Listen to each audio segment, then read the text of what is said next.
You see, my people, when an Ilaje man says, "Urore sekun," it simply means the more you think, the more you cry. Star Andrew Ogbolo, let's go. Dr. Crude Lolulu.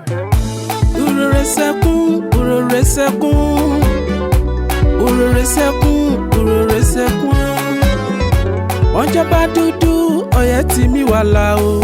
Ma rotuya, ma rotuya. E honorala, je mani rufo.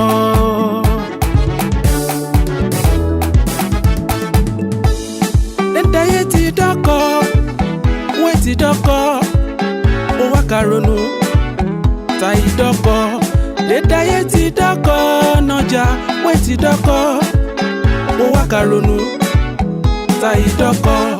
Mabara wo fe fi doko je, mabara wo fe fi doko je, ìrònú mi bara je, ora doko. Mabara wo fe fi doko je, mabara wo fe fi doko je, ìrònú mi bara je. Music from PinewoodNet.com. Urore sekun, urore sekun, urore sekun, urore sekun. Onja ba dudu, oye ti mi wala o. Ma rotuya, ma rotuya. E honorala, je mani rufo.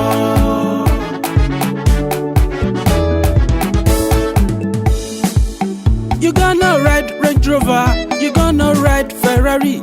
My brother, stop thinking, stop crying. What goes around surely comes around. Stop thinking about killing yourself. Stop thinking about committing murder. It gonna be good.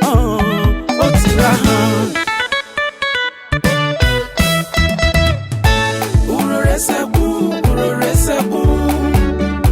Urore sekun, urore sekun. Onja ba dudu, oye ti mi wala o. Ma rotuya, ma rotuya. E honorala, je mani rufo.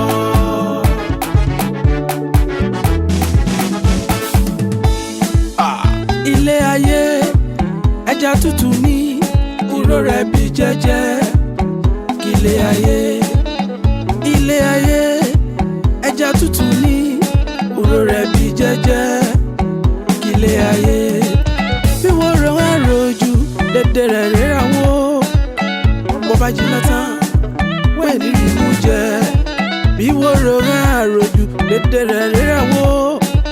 Bó bá jiná tán, wẹ́ẹ̀ ní rímú jẹ. Music from PinewoodNet.com. Urore sekun, urore sekun. Urore sekun, urore sekun. Onja ba dudu, oye ti mi wala o. Ma rotuya, ma rotuya. E honorala, je mani rufo. E honorala, je mani rufo. E honorala, je mani rufo. E honorala, je mani rufo na ye. E honorala, je mani rufo. Eni koro, ola ti mi wada o. E honorala, je mani rufo. Marora re pin, ola ti mi wa hanoja. E honorala, je mani rufo. Ìrètí ti ra, ọ̀nà ti kùnà yé. E honorala, je mani rufo. Eni koro, ola ti mi wada noja. E honorala, je mani rufo. Fọkànbalẹ̀, ọlá tí mi wá bọ̀ra. E honorala, je mani rufo. Dr. Crude